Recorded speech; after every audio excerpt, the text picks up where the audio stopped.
perhaps born of the divination that here was a desert wanderer like himself, perhaps born of a deeper and unintelligible relation having its roots back in the past.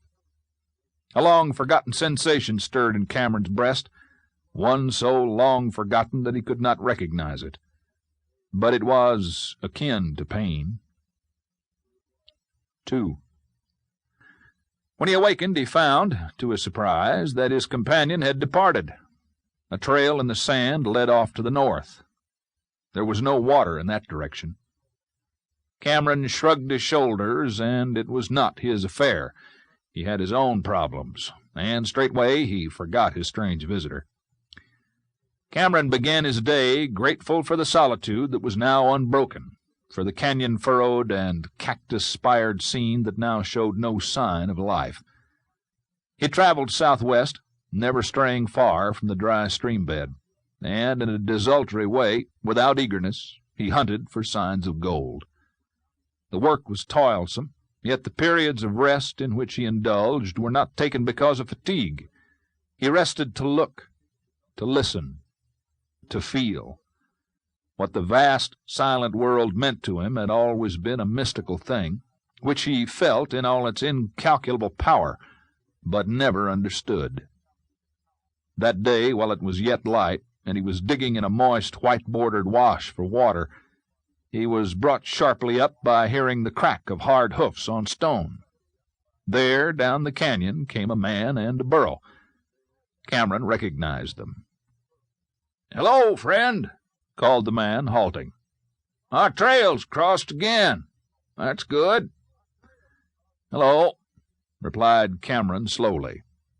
"Any mineral sign today?" "No." They made camp together, ate their frugal meal, smoked a pipe, and rolled in their blankets without exchanging many words.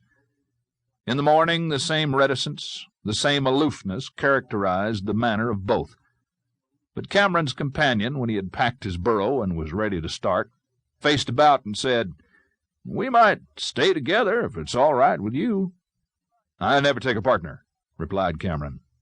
"You're alone, I'm alone," said the other mildly. "It's a big place. If we find gold, there'd be enough for two." "I don't go down into the desert for gold alone," rejoined Cameron with a chill note in his swift reply. His companion's deep-set, luminous eyes emitted a singular flash. It moved Cameron to say that in the years of his wandering he had met no man who could endure equally with him the blasting heat, the blinding dust storms, the wilderness of sand and rock and lava and cactus, the terrible silence and desolation of the desert. Cameron waved a hand toward the wide, shimmering, shadowy descent of plain and range. "I may strike through the Sonora Desert. I may head for Pinacate or north for the Colorado Basin. You're an old man." "I don't know the country, but to me one place is the same as another," replied his companion. For moments he seemed to forget himself and swept his far-reaching gaze out over the colored gulf of stone and sand. Then, with gentle slaps, he drove his burro in behind Cameron. "Yeah, I'm old. I'm lonely, too. It's come to me just lately. But, friend, I can still travel, and for a few days my company won't hurt you." "Have it your own way," said Cameron. They began a slow march down into the desert. At sunset they camped under the lee of a low mesa. Cameron was glad his comrade had the Indian habit of silence. Another day's travel found the prospectors deep in the wilderness.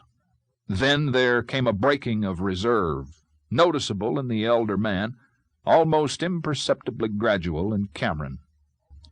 Beside the meager mesquite campfire, this gray-faced, thoughtful old prospector would remove his black pipe from his mouth to talk a little, and Cameron would listen, and sometimes unlock his lips to speak a word.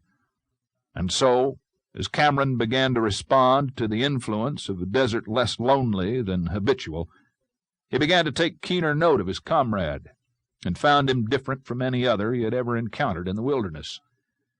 This man never grumbled at the heat, the glare, the driving sand, the sour water.